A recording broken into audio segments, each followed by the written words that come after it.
السلام عليكم ورحمة الله وبركاته.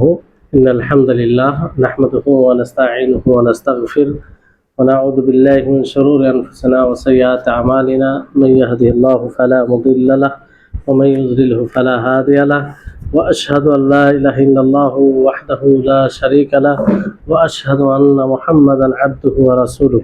أما بعد، رب اشرح لي صدري ويسر لي أمري واحلل عقدة من لساني يفقهوا قولي. রব্বি জিদনি ইলমা রব্বি জিদনি ইলমা। সম্মানিত আজকের ক্লাসে উপস্থিত সুপ্রিয় ভাই সকল ও সম্মানিতা বোন, আল্লাহ তাবারক ওয়া তাআলার অশেষ দয়া, তার মেহেরবানি যে আজকে আমরা হাফিজ ইবনে হাজার রাহিমাহুল্লাহ তার প্রসিদ্ধ একটি বই বুলুগুল মারাম, সেই বইয়ের ক্লাসে আজকে আমরা তৃতীয় পর্বে উপস্থিত হতে পেরেছি, যেটা আল্লাহ তাবারক ওয়া তাআলার বিশেষ তৌফিক। তারপরে আমাদের সকলের প্রিয় নবী করিম মুহাম্মদ মুস্তাফা সাল্লাল্লাহু আলাইহি ওয়াসাল্লাম, ওনার উপর অসংখ্য শান্তি ধারা বর্ষিত হোক। আল্লাহুম্মা সাল্লি আলাইহি আল্লাহুম্মা বারিক আলাইহি। আমরা এই প্রথম হাদিসে, কিতাবুল জামের প্রথম হাদিসে রয়েছি। আর এই হাদিসের যেহেতু এই হাদিসটি আদব বিষয়ে নিয়ে আসা হয়েছে, আর আদবের ব্যাখ্যা করা হয়েছে, আদব কাকে বলে এবং আদব, আল্লাহর সাথে আদব বলতে কি, মানুষের সাথে আদব বলতে কি। তারপরে এই হাদিসে যে বলা হয়েছে যে একজন মুসলিম অন্য মুসলিমের উপরে 6টি হক রয়েছে, তার মধ্যে প্রথম যেটা হক বর্ণনা করা হয়েছে তার আলোচনা করা হয়েছে। আজকে দ্বিতীয় অংশ, সেটা হচ্ছে দ্বিতীয় হক, সেটা হচ্ছে যে ওয়াইদা দাআকা ফাআজিবহু, যে যখন তোমাকে দাওয়াত দিবে তখন সেটা গ্রহণ করবে। তো এই হাদিস থেকে স্পষ্ট হয় কিংবা যেটা বুঝতে পারি যে যখনই কোনো মুসলিম ভাই দাওয়াত দিবে তখন সেটা গ্রহণ করতে হবে। কিন্তু এটা কি, এই গ্রহণ করা এটা কি ওয়াজিব, জরুরি না সুন্নাহ? সুন্নাহ মানে এটাই যে গ্রহণ না করলে গুনাহ হবে না, আর গ্রহণ করলে নেকি হবে। আর ওয়াজিব যদি বলা যায় তাহলে এটা জরুরি হয়ে যাবে, আবশ্যিক, বাধ্য হয়ে যাবে। তো অধিকাংশ ওলামাদের নিকটে দাওয়াত গ্রহণ করা মুস্তাহাব। দাওয়াত গ্রহণ করা এটা কি মুস্তাহাব। মুস্তাহাব, কিন্তু অধিকাংশ ওলামাগণ এটাও বলেছেন যে অলিমার দাওয়াত ছাড়া, অলিমার দাওয়াত যদি কেউ দেয় তাহলে সেটা ওয়াজিব হবে। সেটা কি হবে? ওয়াজিব হবে।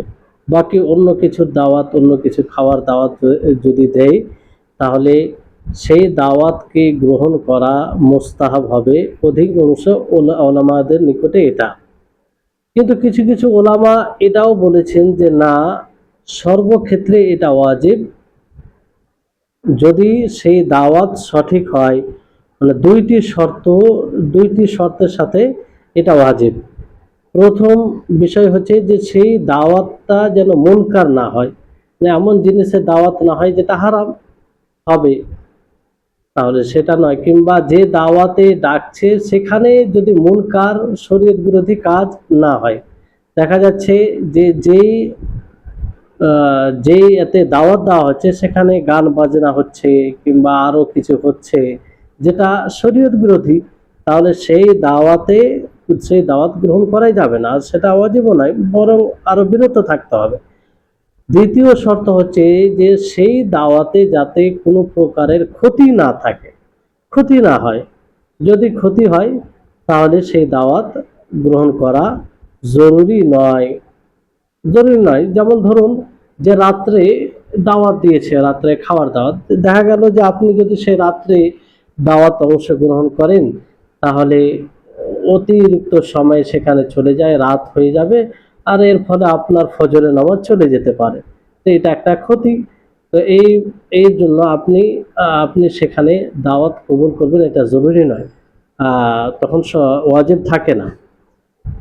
তো দাওয়াত, যে কোনো দাওয়াত যদি হয় সেটা ওয়াজিব হয় এই কারণে, কারণ সাহাবী থেকে এটা প্রমাণিত যে সমস্ত দাওয়াত তিনারা গ্রহণ করতেন।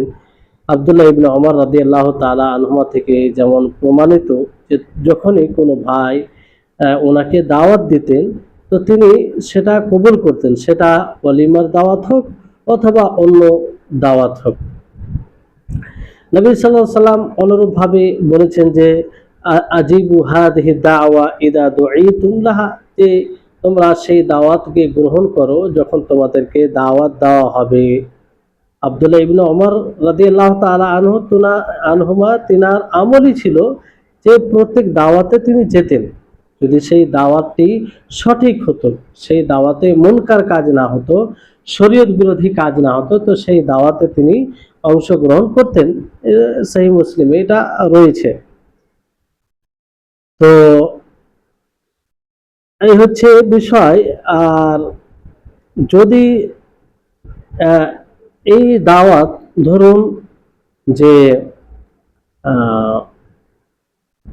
যেমনটা বলা হলো যে অনেক আলেম এটাও বলেছেন যে সবগুলো দাওয়াত কবুল করা জরুরি নয়।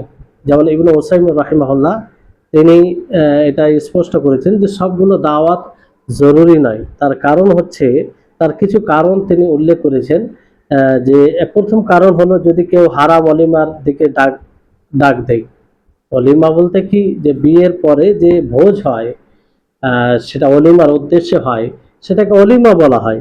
তো এই অলিমাতে যদি কেউ দাওয়াত দেয় আর সেটা হারাম হয়, হারাম বলতে যে সেখানে হারাম কাজ হয়, গান বাজনা হচ্ছে কিংবা আরো কিছু অশ্লীলতা রয়েছে, তো যদি ওয়াজিব হয়ে যায় তাহলে তো হারাম কাজ করতে বাধ্য হবে, ফলে সেই দাওয়াতে তো যাওয়া যাবে না। এই জন্য সমস্ত দাওয়াত গ্রহণ করা এটা ওয়াজিব নয়, এটা বলা ঠিক হবে না। দ্বিতীয় কারণ হতে পারে যে যে দুটি শর্ত বলা হলো ওর মধ্যে চলে আসে যে দাওয়াতে মুনকার কাজ যদি হয় সেটাও গ্রহণ করা যাবে না।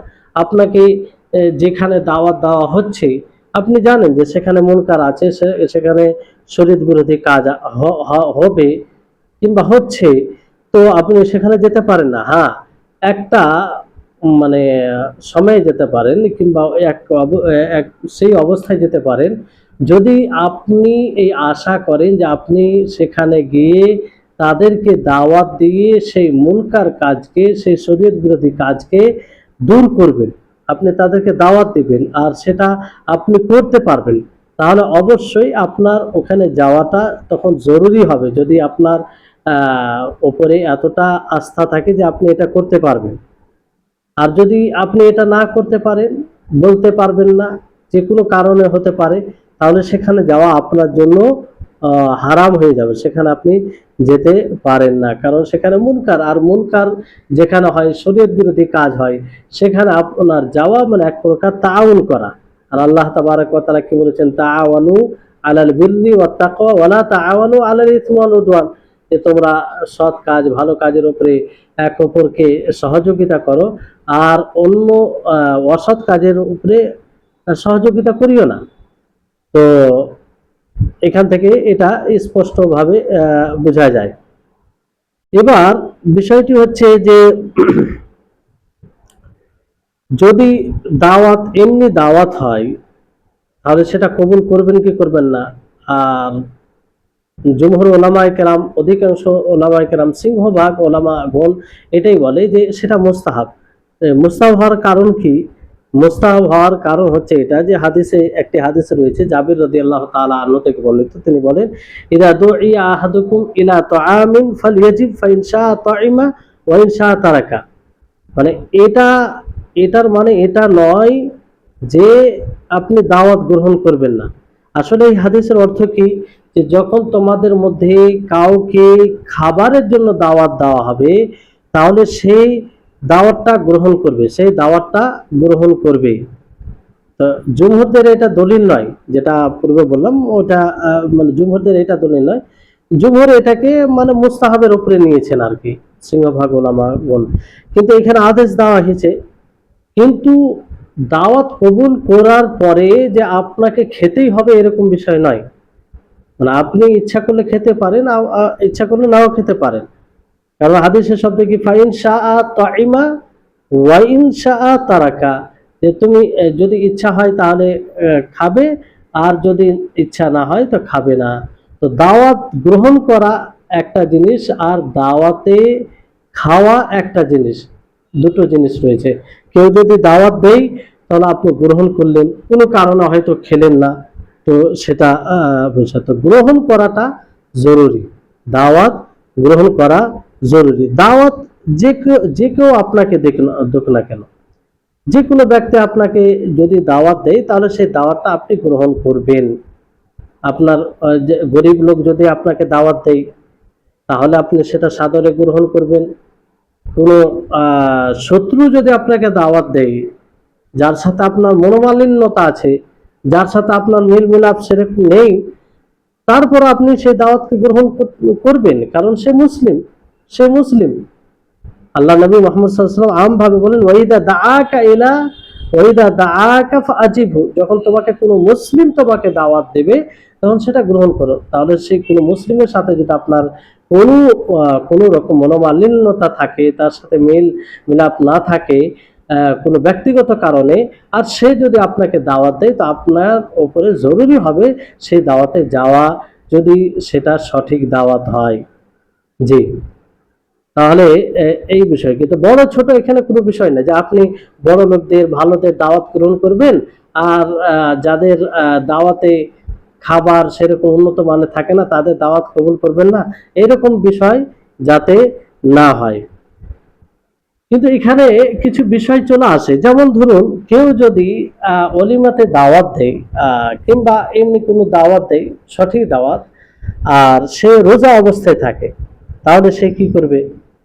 রোজা অবস্থায় থাকে, ধরুন কাউকে দাওয়াত দেওয়া হলো আর সে রোজা অবস্থায় আছে, তাহলে এই রোজা অবস্থায় যদি এই কথা বলি তাহলে এটা দুই অবস্থা থেকে খালি হবে না, মানে দুটোর মধ্যে একটা হবে।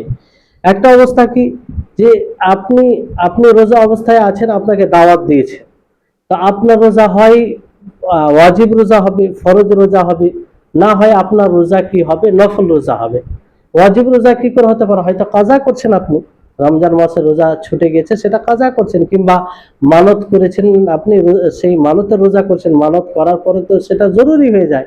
জি, তাহলে যদি এটা ওয়াজিব রোজা হয়, তা আর আপনাকে ওই সময় দাওয়াত দেয়, তো আপনি কি বলবেন?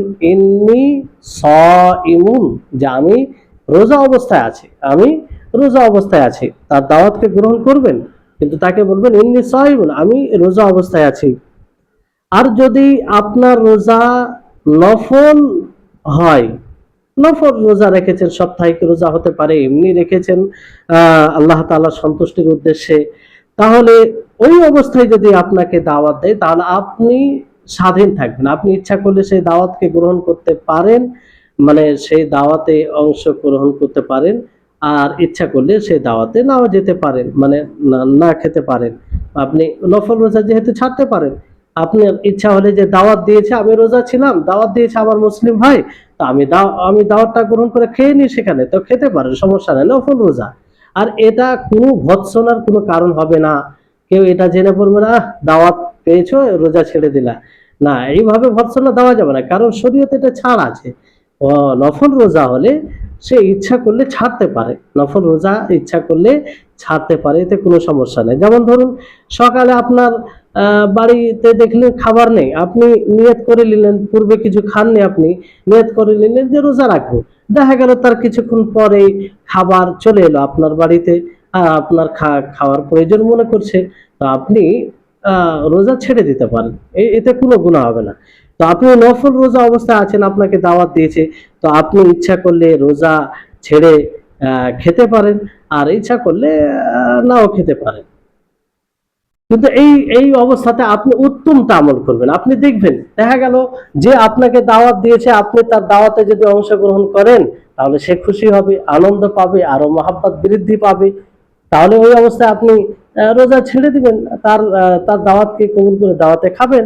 আর যদি এরকমটা বোঝা যায় যে না, এতে কোনো মানে আহ, মানে যে কোনো সমস্যা নেই, সে বিষয়গুলো বুঝবে, কোনো আপত্তিকর বিষয় না, সে কিছু মনে করবে না, আর কোনো ঝামেলা নেই, তাহলে আপনি আহ, উম, আপনি রোজা থাকলেন, বললেন যে আমি রোজা অবস্থায় আছি, এই কারণে আমি যেতে পারছি না, বাকি তোমার দাওয়াতকে কবুল করছি। উত্তমটা আপনি অবস্থা অনুযায়ী, মাসলাহাত অনুযায়ী আমল করবেন। এই ব্যাপারে হাদিস এসেছে, যেমন আবু হুরায়রা রাদিয়াল্লাহু তাআলা আনহুর হাদিস, রাসূল সাল্লাল্লাহু আলাইহি ওয়াসাল্লাম তিনি বলেন যে ইযা দুইয়া আহাদুকুম ফালইয়াজিব ফাইন কানা সাইমান ফালইউসাল্লি ওয়া ইন কানা মুফতিরান ফালইউতআম। হ্যাঁ, যে যখন তোমাদেরকে দাওয়াত দেওয়া হবে, যদি রোজা অবস্থায় থাকো, তাহলে ফাল ইউসাল্লি, তাকে দোয়া দেবে। এখানে ফাল ইউসাল্লি মানে নামাজ পড়বে তা নয়, শাব্দিক অর্থ এখানে, যে তাকে দোয়া দেবে, যে দাওয়াত দিয়েছে তার জন্য দোয়া দেবে, যে আল্লাহ তোমাকে ভালো করো বা সুস্থ রাখুন, তোমাদের মালও সবকিছুতে বারাকা দান করুন, এইভাবে দোয়া দেবে। আর যদি রোজা অবস্থায় না থাকে, তাহলে খাবে সেখানে, সে দাওয়াত গ্রহণ করে সেখানে গিয়ে খাবে। জি। তো এখান থেকে এটা স্পষ্ট হচ্ছে যে মানে এটা স্পষ্ট ব্যাপার। অন্য হাদিসে এইভাবে এসেছে, এটা দো ইয়া আহাদুকুম ওয়া হুয়া সাইমুন ফালিয়াকুল ইন্নী সাইমুন, এটা সহিহ মুসলিমের হাদিস, যে যখন তোমাদের মধ্যে কাউকে দাওয়াত দেওয়া হবে, তো সে যদি রোজা অবস্থায় থাকে, তাহলে সে কি বলবে, ইন্নী সাইমুন, আমি রোজা অবস্থায় আছি, আমি রোজা অবস্থায় আছি। তা এটা কখন বলবে, যখন তার রোজা ওয়াজিব হবে, ফরজ রোজা হবে, তখন এটা বলবে।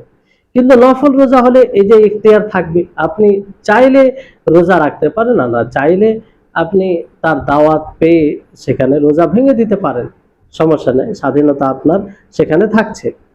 আর এই ক্ষেত্রে বলা হলো যে আপনি উত্তমটার উপর আমল করবেন অবস্থা অনুযায়ী। আবু হুরায়রা রাদিয়াল্লাহু তাআলা আনহু তিনি একটি হাদিসে বলেন যে রাসূল সাল্লাল্লাহু আলাইহি সাল্লাম তিনি বলেন যে ওয়ালিমার যেটা খাবার, যে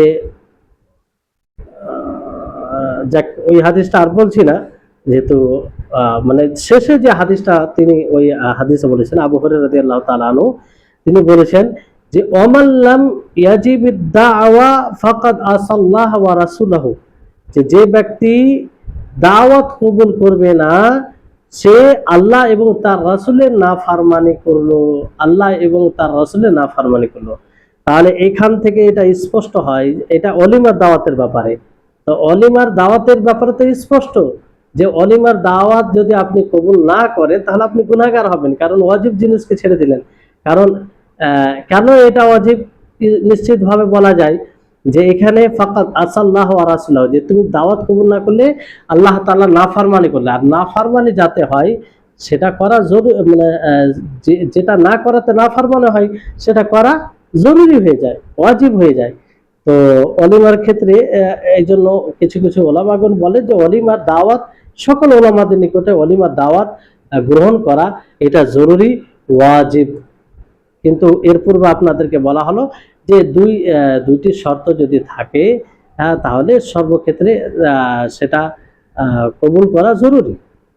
অনেক সময় দেখেন যে আপনাকে দাওয়াত দেয় ভালো জিনিসের, কিন্তু আপনার জন্য সেটা খাওয়া ক্ষতিকর হয়, তো সেক্ষেত্রে আপনি খাবেন না, কিন্তু তার দাওয়াতকে তাকে বলবেন যে ভাই আপনার দাওয়াতকে কবুল করছি, কিন্তু আমার জন্য, আমার স্বাস্থ্যের জন্য এটা ভালো নয়, কিংবা আমি খেতে পারবো না, আমার সমস্যা আছে। তো এইভাবে আপনি সেই দাওয়াতকে কবুল করতে পারেন। দাওয়াত কবুল করা মানে দাওয়াত খেতেই হবে এরকম বিষয় নয়, এই বিষয়টি ভালো করে বুঝবেন। জি। তাহলে দেখেন ইসলামের শিক্ষা দেখেন, সুবহানাল্লাহ, যে দাওয়াত স্বাভাবিক, মানুষের নেচার, স্বভাব একটা, যে আপনি যাকে দাওয়াত দিবেন সে যদি না আসে, তো আপনার মন খারাপ হবে, এতে ভ্রাতৃত্ব নষ্ট হবে, এতে মহাব্বত ভালোবাসা বিলুপ্ত হবে। ফলে ইসলামের এটা একটা বিধান যে আপনাকে দাওয়াত দিলে আপনি দাওয়াত কবুল করুন। জি। তারপরে হাদিসের শব্দ আছে ওয়াইদাস্তানসাহাকা ফানসাহু, যে যখন তোমার কাছে কেউ উপদেশ চাইবে, নসিহা চাইবে, তাহলে তাকে নসিহা করো, তাকে নসিহা করো, তাকে উপদেশ দাও। নসিহা বলতে কি, যে পরামর্শ চাইবে, পরামর্শ চাইবে, কোনো জিনিসের পরামর্শ, যে এটা করলে ভালো হয়, কোনটা করলে ভালো হয়। তো আপনার কাছে যদি কোনো নসিহা চায়, কোনো উপদেশ চায়, যে বিষয়ে চাইবে, সেই বিষয়ে আপনি যেটা জানবেন সেটা উত্তমটা বলবেন, ভালোটা বলবেন, তার জন্য যেন কল্যাণকর হয় সেটাই বলবেন। হ্যাঁ, যদি দেখা যায় যে দুটি বিষয়, মানে দুটি বিষয়ের সাথে দুটি বিষয়ের ব্যাপারে আপনার কাছে পরামর্শ চাইছে, যে এটা করব না ওটা করব, আপনি দুটি বিষয় সম্পর্কেই জানেন, দুটোই ভালো, কিন্তু দুটো ভালোর মধ্যে তুলনা করবেন যে কোনটা বেশি ভালো, আর সেটাই আপনি বলবেন, সেটাই আপনি কি কি করবেন, সেটাই আপনি তাকে বলবেন, আর এটা জরুরি হবে, এটা জরুরি হবে। অনেক সময় দেখবেন যে নসিহা, উপদেশ কথা কথা বলে চায় না, কিন্তু কর্মের মাধ্যমে চায়। আপনার সামনে একজন ব্যক্তি এমন কাজ করছে যে কাজটা তার জন্য ক্ষতিকর, আপনি বুঝতে পারছেন যে সে কাজটা তার জন্য ক্ষতিকর, তার ভবিষ্যতে ক্ষতি বয়ে আনবে, এটা আপনি বুঝতে পারছেন, আর সে কাজটি সে করতে যাচ্ছে, সে জানে না, হয়তো না জেনে করছে। আর আপনি আপনি এটা উপলব্ধি করছেন যে তাকে যদি এই মুহূর্তে ভালো কথাটা বলি, তাহলে সে খুশি হবে, বড় আনন্দ পাবে, কৃতজ্ঞ হবে। তাহলে আপনার জন্য সেখানেও নসিহা করাটা মানে মুস্তাহাব হবে আপনার জন্য, যেহেতু আপনার নিকটে সে নসিহা চায়নি, তো এখানে নসিহা করাটা আপনার জন্য কি হবে, মুস্তাহাব হবে। আর আপনি তাকে নসিহা করবেন, তাকে সঠিক কথা বলবেন। আর অনেকে বলেছেন যে এখানেও জরুরি হয়ে যাবে, এখানেও জরুরি হয়ে যাবে, কারণ আপনি দেখছেন যে আপনার সামনে এমন কাজ করছে যে তার ক্ষতি হবে, আর আপনি জানেন যে তাকে যদি আপনি সঠিক গাইড করেন, সঠিক কথা বলেন, তো সে খুশি হবে, সেটা সে গ্রহণ করবে।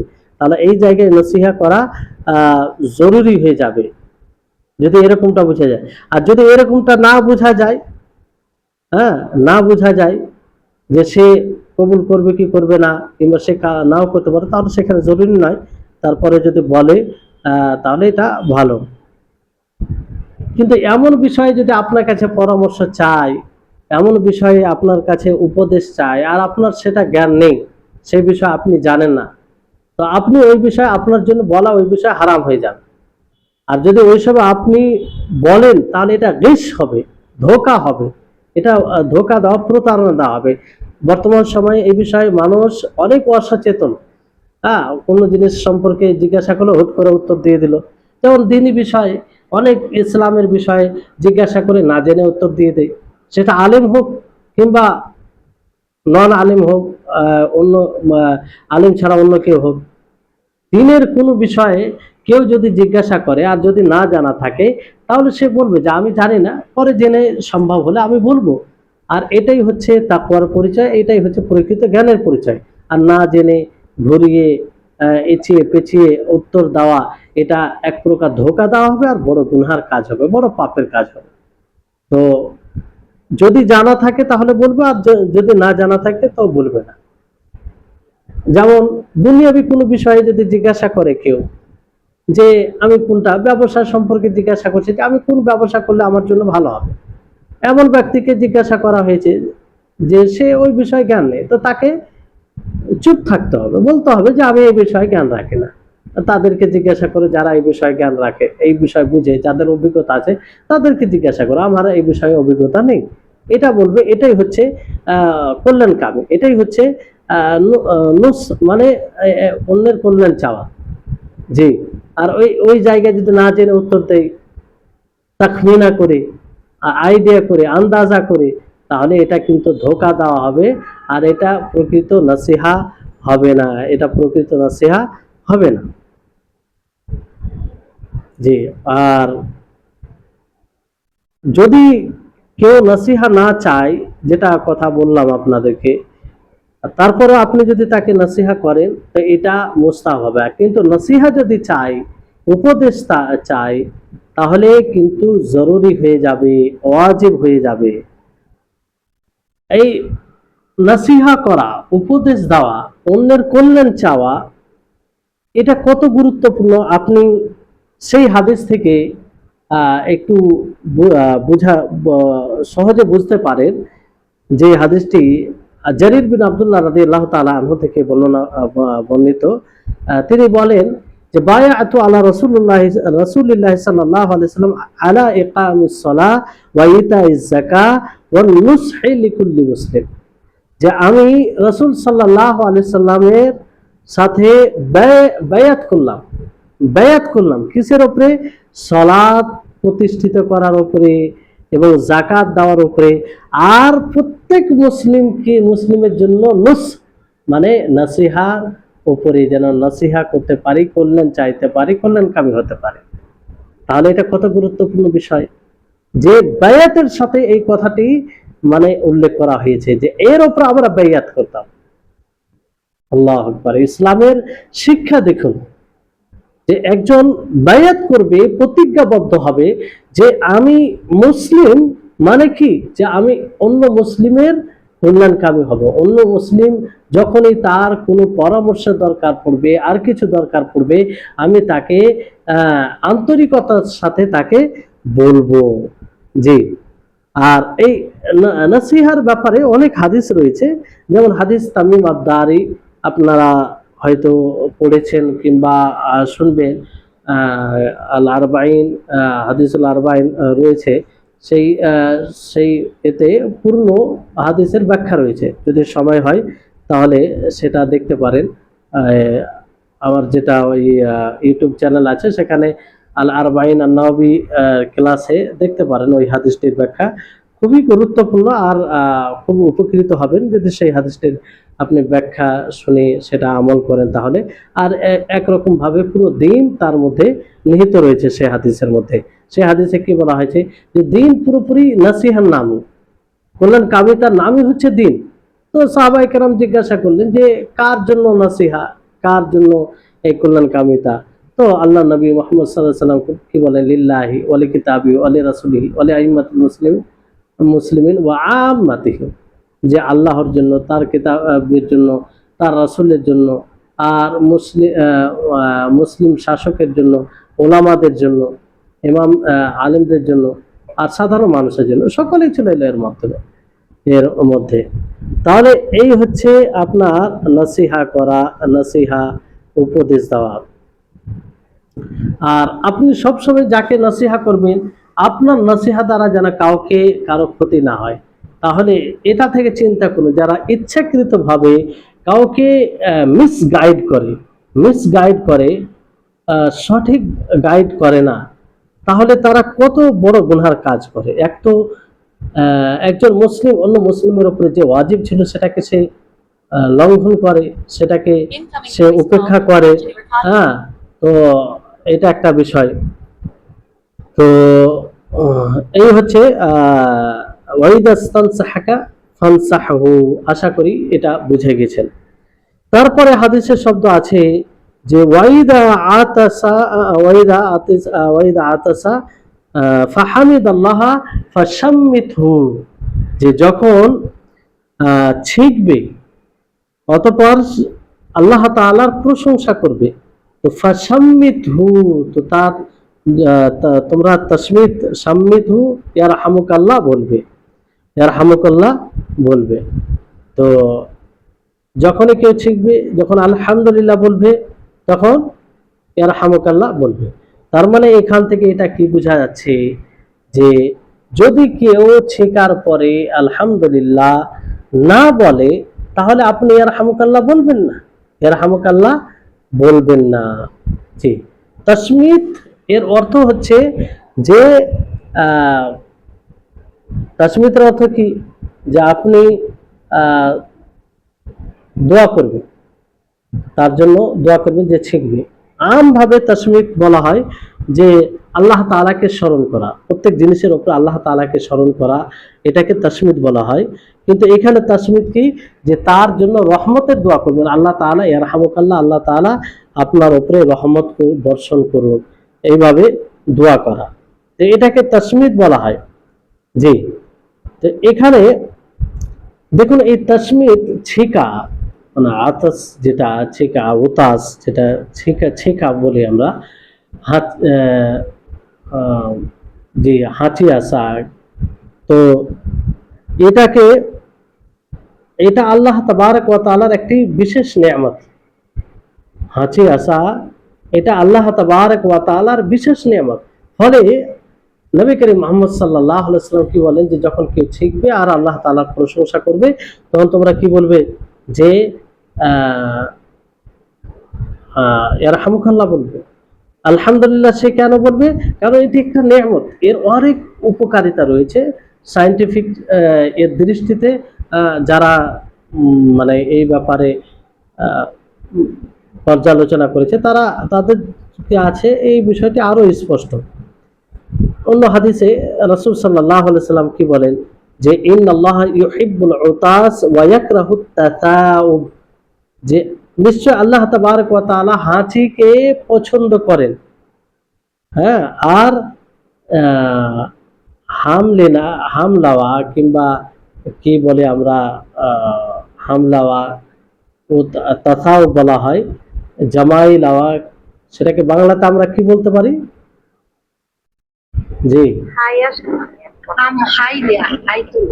হাই হাই নেওয়া, মানে এটাকে অপছন্দ করেন। কিন্তু এই হাই নেওয়া অপছন্দ করা, এটা কোন, এই জন্য ওলামাগণ বলেছেন যে হাই নেওয়া তাসাউফ এটা দুই প্রকারের। একটা হচ্ছে যে মানে মানুষ ক্লান্ত হয়ে যায়, কঠোর পরিশ্রম করে, ফলে এটা আসে, তো এটা মানুষের স্বভাব, এটা এটা নিন্দনীয় নয়, এটা নিন্দনীয় নয়। আর একটা হচ্ছে তাসাউফ শয়তানের মানে পক্ষ থেকে এটা, আর এখানে এটাই উদ্দেশ্য, যে রাসূল সাল্লাল্লাহু আলাইহি সাল্লাম বলেছেন যে ওয়াকরাহুত তাসাউফ, তিনি হাই লাওয়াকে অপছন্দ করেন, তো যেটা শয়তানের পক্ষ থেকে সেটাকে অপছন্দ করেন। বাকি যেটা মানুষের স্বভাব কিংবা ক্লান্ত হয়ে যেটা আসে, সেটার কথা নয় এখানে। তো যদি এটা মানে হাই এটা আসে শয়তানের পক্ষ থেকে যেটা, তাহলে মানুষ সাধ্য অনুযায়ী সেটাকে কন্ট্রোল করবে, সেটাকে নিজের নিয়ন্ত্রণে করবে। যদি কন্ট্রোল করবে কেন? কারণ হাদিসে এটা প্রমাণিত যে যখন হাই নেই তখন শয়তান কি করে? হাসে, শয়তান হাসে, হাদিসে এটা প্রমাণিত। জি, তাহলে এর হাদিসে যেটা মাফহুমুল মুখালাফা, যেটা মানে বিপরীত অর্থ কি দাঁড়াচ্ছে, যে যদি যে যার হাঁচি হবে সে যদি আলহামদুলিল্লাহ না বলে, তাহলে তার জন্য দোয়া করা যাবে না, তার জন্য দোয়া করা যাবে না। জি, এবার বিষয়টি হচ্ছে যে এখানে যদি কেউ বারবার ছেকে, বারবার হাঁচি আসে, তাহলে তাকে কি বলবে?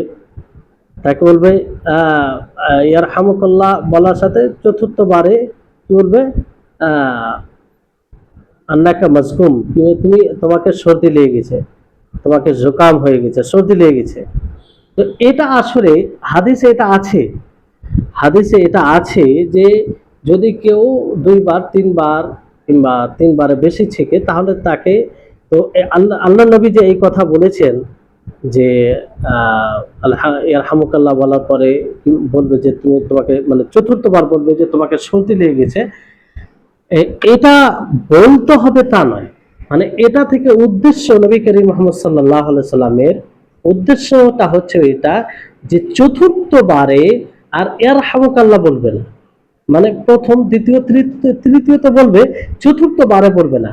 মানে চতুর্থবারে যে এই কথা বলতে হবে তা নয়, যে তোমাকে সর্দি লেগে গেছে, তোমাকে সর্দি লেগে গেছে কিংবা ঠান্ডা লেগে গেছে, এইভাবে এই কথা বলতে হবে, এটা উদ্দেশ্য নয় নবী করিম মুহাম্মদ সাল্লাল্লাহু আলাইহি ওয়াসাল্লাম। নবী করিম মুহাম্মদ সাল্লাল্লাহু আলাইহি ওয়াসাল্লামের উদ্দেশ্য হচ্ছে এখানে এটা, যে আর চতুর্থবারে ইয়ারহামুকাল্লাহ বলতে হবে না। কারণ আহ, হ্যাঁ, তো এটা একটা বিষয়। আর যেটা বিষয় আছে যে আলহামদুলিল্লাহ, যে যখন হাঁচি আসবে তখন কি বলবে আমরা জানতে পারলাম, আলহামদুলিল্লাহ বলবে। তারপর যে শুনবে সে ইয়ারহামুকাল্লাহ বলবে, ইয়ারহামুকাল্লাহ বলবে। আর ফের আবার যার হাঁচি এসেছে সে কি বলবে, ইয়াহদিকুমুল্লাহু ওয়া ইউসলিহ বালাকুম, ইয়াহদিকুমুল্লাহু ওয়া ইউসলিহ বালাকুম। এগুলোর ব্যাপারে হাদিস রয়েছে, সহিহ বুখারী হাদিস রয়েছে। তো আলহামদুলিল্লাহ উপরে কি অতিরিক্ত কিছু বলা যাবে? যেমন হাঁচি এলো, আমার হাঁচি এলো, তো আমি কি আলহামদুলিল্লাহর উপরে আরো কিছু বৃদ্ধি করতে পারি? জি, বৃদ্ধি করা যায়। কি বৃদ্ধি করা যায়? আলহামদুলিল্লাহ আলা কুল্লি হাল, এটা বলা জায়েজ, বৈধ। ওলামাগণ বলেছেন যে এটা বৈধ। কেউ যদি বলে হাঁচি আসার পরে আলহামদুলিল্লাহ আলা কুল্লি হাল, তাহলে এটা বলা যেতে পারে। তবে আলহামদুলিল্লাহর উপরে যথেষ্ট করে কোনো সমস্যা নেই, আলহামদুলিল্লাহ আলা কুল্লি হাল এটা বলতে পারে। কারণ হাদিসে কি আছে, এটি হাদিস আছে, সেটা আবু দাউদে রয়েছে, আর হাদিসটি বিশুদ্ধ সহিহ হাদিস।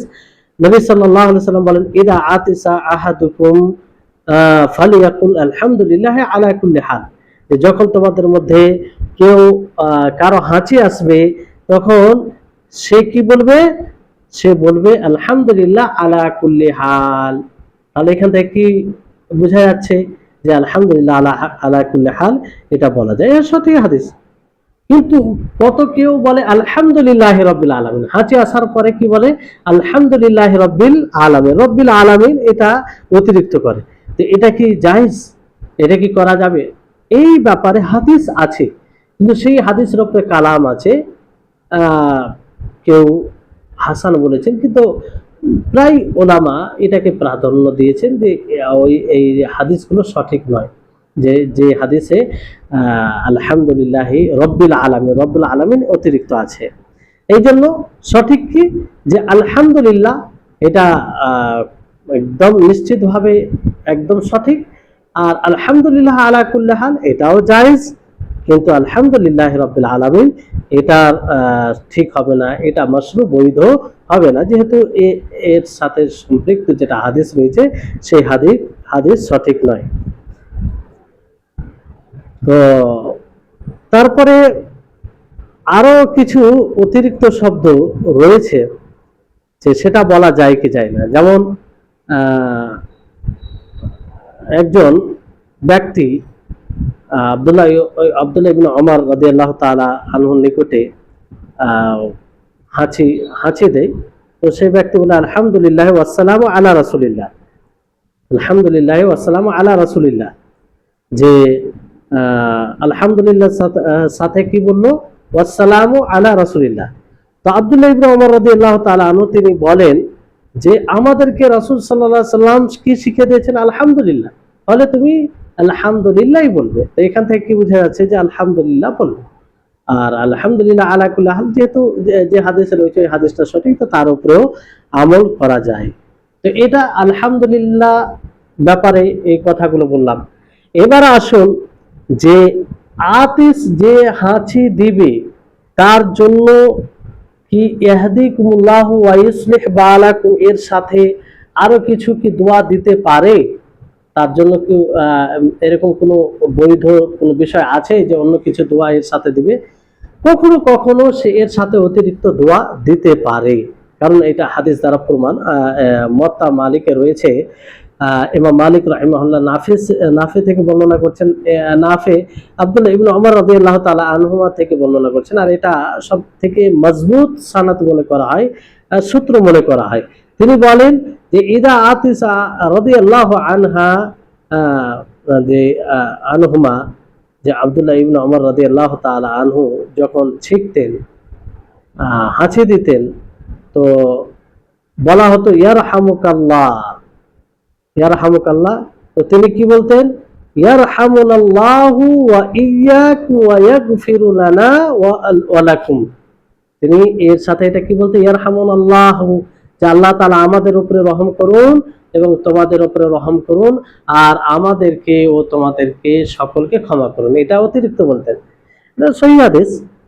তো এটা কখনো কখনো দোয়া অতিরিক্ত দেওয়া যায়, সমস্যা নেই। যেমন আরেকটি হাদিস রয়েছে আব্দুল্লাহ ইবনে আব্বাস রাদিয়াল্লাহু তাআলা আনহুমা থেকে, তিনি বলেন কখনো কখনো কি বলতেন, যখন তিনি হাঁচি দিতেন তো কি বলতেন, আফানাল্লাহু ওয়া ইয়্যাকুম মিনান নার ইয়ারহামুকুমুল্লাহ, যে আল্লাহ তাআলা আমাদেরকে আমাদেরকে আর তোমাদের সকলকে জাহান্নাম থেকে আফিয়াত, মানে জাহান্নাম থেকে নিরাপত্তা দান করুন, আল্লাহ তাআলা তোমাদের উপর রহম বর্ষণ করুন।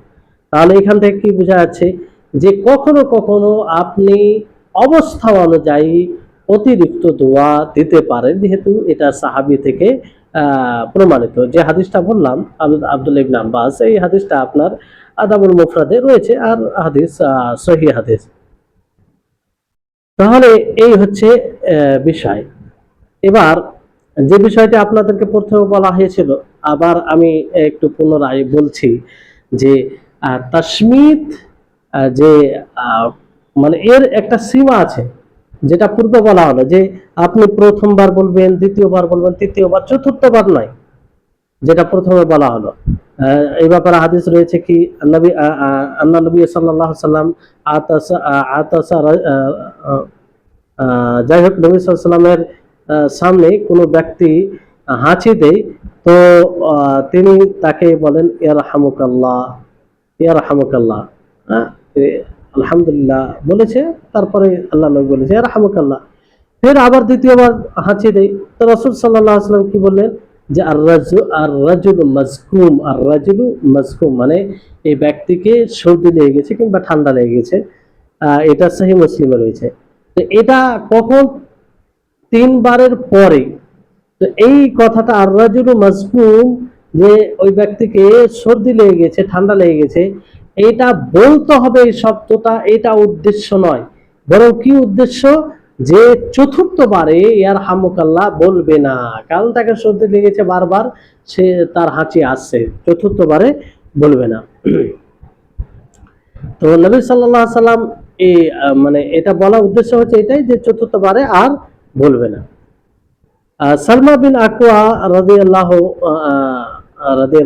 থেকে বর্ণিত, নবী সাল্লাল্লাহু আলাইহি সাল্লাম বলেন যে সেই হাদিসে কি, ইউসাম ইউসাম ইউসাম্মিতুল আতিসু সালাসান ফামা জাদা ফাহুয়া মাযকুম, যে হাঁচি যে দিবে তার তিনবার, যে হাঁচি দিবে তিনবারের অধিক যদি দেয়, তাহলে সে মাযকুম, মানে তাকে ঠান্ডা সর্দি লেগে গেছে। তাহলে তিনবারের অধিক দিলে এক কথায়, আর আলহামদুলিল্লাহ মানে ইয়ারহামুকাল্লাহ বলতে হবে না, দোয়া আর দিতে হবে না। জি, এখানে একটা সূক্ষ্ম বিষয় আপনাদেরকে বলে দিই, যে কোনো ব্যক্তি যদি কোনো প্রিয় জিনিসকে ছেড়ে দেয়, তাহলে তাকে শাস্তি দেওয়া যায়। এই হাদিস থেকে, এই হাদিসের বাক্য থেকে এটা বোঝা যায়। কেমন করে বোঝা যায়? দেখুন, কেউ যদি আলহামদুলিল্লাহ না বলে, কেউ যদি আলহামদুলিল্লাহ না বলে, যে না বলে, তাহলে তাকে দোয়াও দেওয়া যাবে না। তার মানে কি, যে সে আল্লাহর প্রশংসা করলো না, ফলে তাকে কি শাস্তি দেওয়া হচ্ছে, যে সে তার জন্য দোয়াও করবে না। তাহলে প্রিয় জিনিসকে ছেড়ে দিলে তার জন্য কিছু শাস্তিমূলক কিছু দেওয়া, এটা মানে বোঝা যায়, দেওয়া যায়, দেওয়া যায়। আশা করি আপনারা বুঝতে পারছেন। তারপরে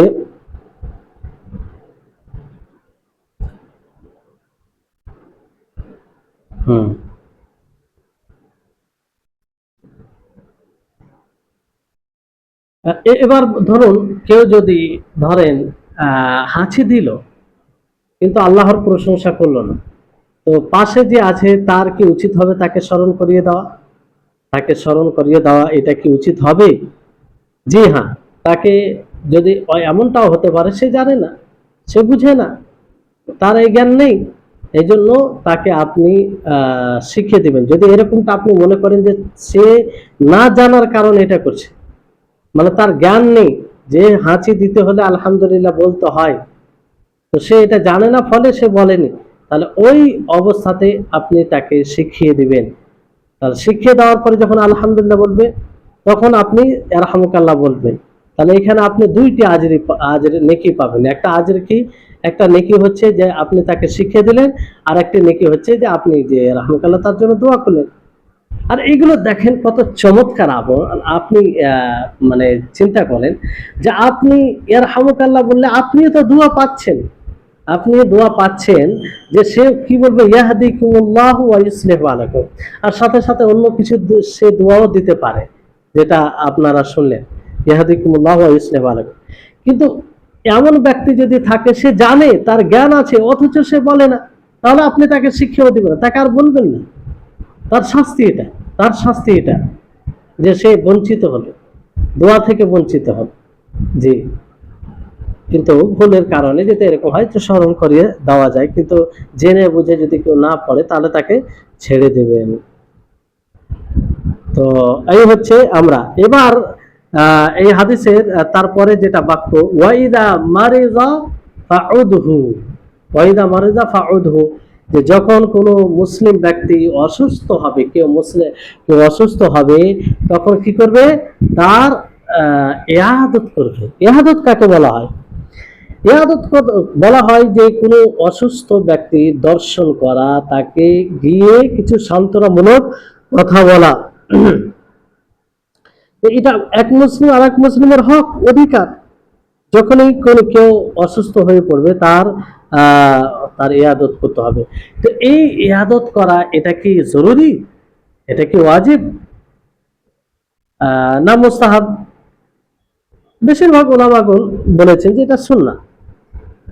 সুন্নাহ। আর সঠিক কি, যে এটা কিফাই, ওয়াজিব কিফাই বলতে কেউ যদি তার ইবাদত করে নেয় তাহলে আর কারো গুনাহ হবে না, মানে যথেষ্ট হয়ে যাবে। আর যদি কেউ না করে তো গুনাহগার হবে, গুনাহগার হবে। আর এটাকে ছাড়া উচিত নয়।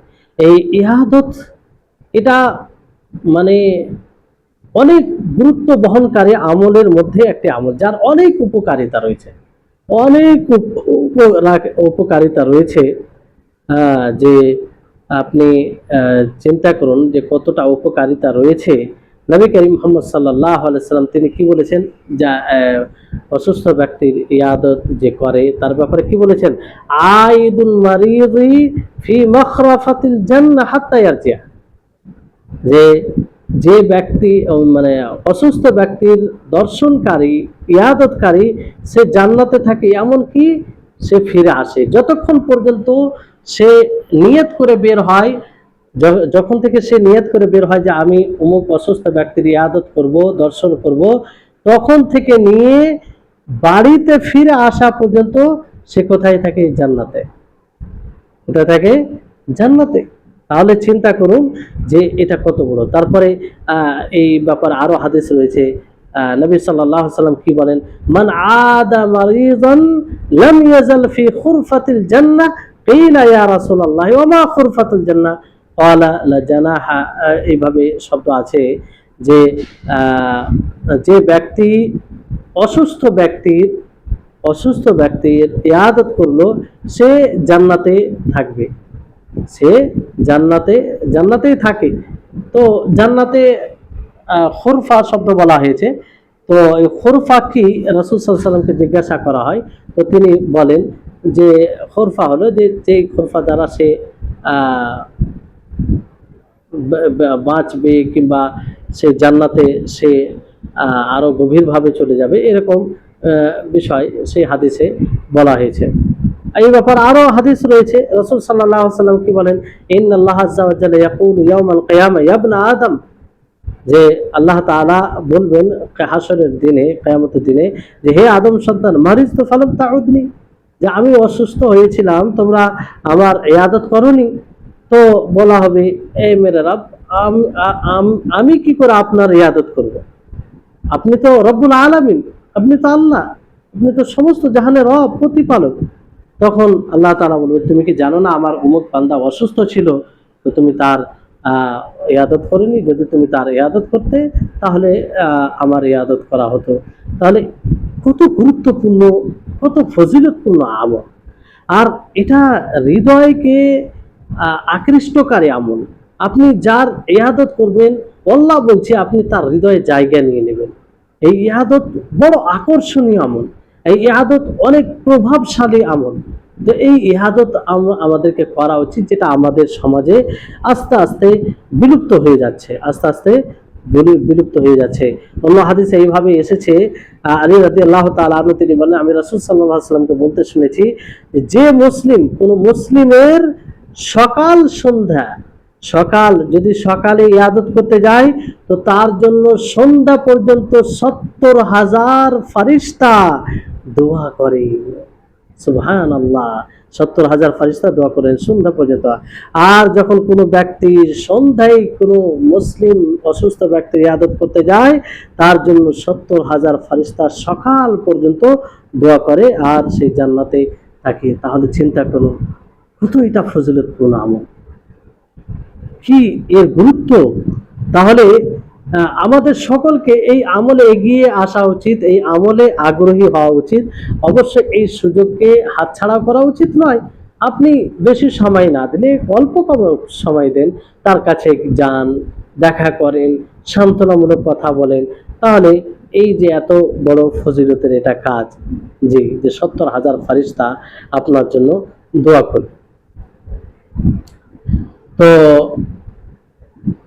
যখন আপনি কি ধরনের অসুস্থ ব্যক্তির ইবাদত করবেন, যে এমন অসুস্থ হয়েছে যে সে বাড়ি থেকে বের হতে পারছে না, বিছানায় পড়ে গেছে, তাদের ইবাদত করবেন। কিন্তু দেখা গেল হালকা অসুখ, মাথায় ব্যথা, পেটে ব্যথা, আর সে মানুষের মাঝে ঘুরছে ফিরছে, ওই রকম সমস্যা নেই, তো তাদের ইবাদত করা মানে জরুরি নয়, তাদের ইবাদত করা জরুরি নয়।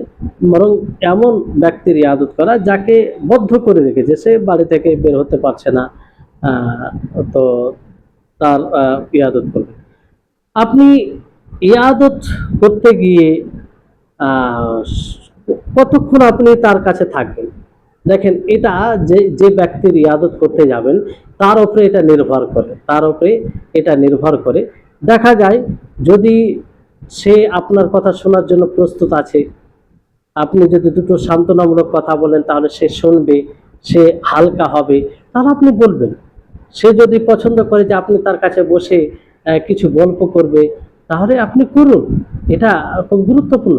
আর যদি এমন অস্বস্তি ভাব দেখা দেয় যে কথা বলছেন তো অসুস্থতার কারণে সে পছন্দ করে না, কিংবা তার আরো কষ্ট লাগছে, তো ওই সময় আপনি বেশি সময় সেখানে দিবেন না, সেখান থেকে বের হয়ে যাবেন। তো সেটা অবস্থার উপরে ডিপেন্ড করে, যদি দেখা যায় যে না আপনার কথা শুনবে, তো কিছু এমন আয়াত তার সামনে তুলে ধরলেন যেগুলোতে ধৈর্যের কথা বলা হয়েছে, যেগুলোতে ধৈর্যশীলদের সওয়াবের নেকির কথা বলা হয়েছে, তাহলে সেগুলো আপনি বলবেন, যদি এটা অসুস্থ ব্যক্তি গ্রহণ করে। আর যদি দেখা যায় যে সে একদম অন্য অবস্থায় আছে, আপনি কথা বললে সে চিড়চিড় ভাব দেখাচ্ছে, কিংবা সে মানে এই শোনার মতো তার অবস্থা নেই, তাহলে সেই সময় আপনি বেশি কথা বলবেন না। এখানে একটি বিষয় যে মুসলিম ব্যক্তিতে আদত করবেন, কিন্তু অসুস্থ ব্যক্তিকে আদত করা যায়। জি, হ্যাঁ, আর একটি গুরুত্বপূর্ণ বিষয় যে অসুস্থ ব্যক্তির কাছে ইবাদত করতে গিয়ে আপনি বলবেন কি। তো কিছু দোয়া আছে, যেমন আয়েশা রাদিয়াল্লাহু তাআলা আনহা থেকে বর্ণিত, রাসূল সাল্লাল্লাহু আলাইহি সাল্লাম তিনি বলেন যে রাসূল সাল্লাল্লাহু আলাইহি সাল্লাম যখন অসুস্থ ব্যক্তির নিকটে আসতেন, তো তিনি এটা দোয়া পাঠ করতেন, আযহিবিল বাস রাব্বিন নাস ওয়াশফি আনতা শাফি লা শিফাআ ইল্লা শিফাউকা লা ইউগাদিরু ইল্লা শিফাউকা শিফা লা ইউগাদিরু সাকামা। হ্যাঁ, আযহিবিল বাস রাব্বিন নাস। তো এই দোয়াটি আপনি পাঠ করতে পারেন, খুব সুন্দর দোয়া। এর মানে কি, যে আল্লাহ তুমি অসুবিধাকে দূর করো, তুমি মানুষের রব, তুমি আরোগ্য দান করো, তুমি আরোগ্য দানকারী, তুমি ছাড়া কেউ আরোগ্য দিতে পারে না। হ্যাঁ, তুমি আরোগ্য দানকারী। তো এই দোয়া কত সুন্দর একটা অর্থ, তো এই দোয়াটি আপনি পাঠ করতে পারেন। কিংবা আরো দোয়া রয়েছে, সেগুলো সবগুলো আলোচনা করার সুযোগ নেই। তো এই দোয়া পড়বেন, আর কিছু সান্ত্বনামূলক কথা বলতে পারেন। তারপরে যেটা বিষয় যে আপনি অমুসলিম অসুস্থ ব্যক্তির ইবাদত করতে পারেন কি পারেন না। জি, অমুসলিম অসুস্থ ব্যক্তির ইয়াদত করতে পারেন, জিয়ারত করতে পারেন, যদি তার ইসলামে আসার আশা হয়, আশঙ্কা হয় যে সে ইসলামে আসবে, ইসলামের দিকে ধাবিত হবে, তাহলে আপনি অবশ্যই তার ইবাদত করবেন। কিংবা আপনার উদ্দেশ্য যদি হয় যে তাকে এই সময় ইসলামের দাওয়াত দিব, তাহলে এই অবস্থাতে আপনি অমুসলিম অসুস্থ ব্যক্তিরও ইবাদত করবেন। কারণ নবী করিম মুহাম্মদ সাল্লাল্লাহু আলাইহি ওয়াসাল্লাম ইবাদত করেছেন একজন ইহুদি গোলাম, সে যখন অসুস্থ হয় নবী করিম মুহাম্মদ সাল্লাল্লাহু আলাইহি ওয়াসাল্লাম তার ইবাদত করেন, তার নিকটে যান, তাকে ইসলাম নিয়ে আসা, ইসলাম কবুল করার আদেশ দেন নবী সাল্লাল্লাহু আলাইহি ওয়াসাল্লাম। তো সেই গোলাম তার পিতার দিকে তাকায়, তো তার পিতা নবী সাল্লাল্লাহু আলাইহি ওয়াসাল্লাম দিকে ইশারা করেন, ফলে সে ইসলাম গ্রহণ করে। তাহলে দেখেন নবী সাল্লাল্লাহু আলাইহি ওয়াসাল্লামের ইবাদত একজন ব্যক্তির ইসলাম নিয়ে আসার কারণ হলো। কত বড় একটি নিয়ামতের সে পেল। যদি আল্লাহ নবী না যেতেন তাহলে তো সে এটা হতো না। অনুরূপভাবে নবী সাল্লাল্লাহু আলাইহি ওয়াসাল্লাম আবু তালেবের ইয়াদত করেছেন, যে মারাজুল মাউতে ছিলেন, ওই সময় রাসূল সাল্লাল্লাহু আলাইহি ওয়াসাল্লাম তার কাছে গেলেন, আবু তালেবের কাছে, তাকে বললেন যে হে আমার চাচা, আপনি একবার কালেমা পাঠ করুন, আপনার জন্য আমি আল্লাহর নিকটে সুপারিশ করব। কিন্তু কালেমা পাঠ করেনি, তো অসুস্থ ছিল সে সময়। তো এখান থেকে কি বোঝা যাচ্ছে যে অমুসলিম অসুস্থ ইবাদত করা হবে দুটি উদ্দেশ্যে। একটা, যদি তাকে আপনি ইসলামের দাওয়াত দেন, কিংবা যদি আশা হয় যে সে ইসলাম দিকে আসবে। তো এই হচ্ছে ইয়াদতের বিষয়, মাসলাহাত থাকবে।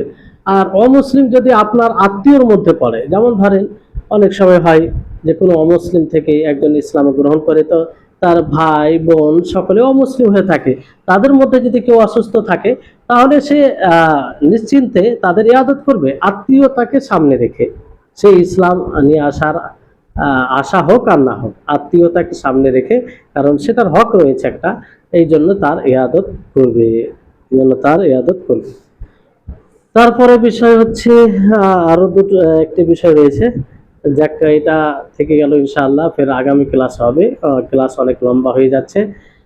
আল্লাহ তাবারক ওয়া তাআলার কাছে দোয়া করি আল্লাহ যেন আমাদের সকলকে এগুলো বিষয় বোঝার তৌফিক দান করেন, আমাদের মেধা শক্তিকে বাড়িয়ে দেন, আমাদের জ্ঞানে বৃদ্ধি দান করেন, আমাদের সকলকে যেন ইলমে নাফে দান করেন, উপকারী জ্ঞান, যে জ্ঞান দুনিয়াতেও কাজে আসবে এবং আখেরাতেও কাজে আসবে, সেই জ্ঞান যেন আল্লাহ তাআলা আমাদের সকলকে দান করেন। আজকে এখান থেকেই আজকের ক্লাস ইতি করছি। ওয়া আখির দাওয়ানা আনিল হামদুলিল্লাহি রাব্বিল আলামিন। আসসালামু আলাইকুম ওয়া রাহমাতুল্লাহি ওয়া বারাকাতুহু।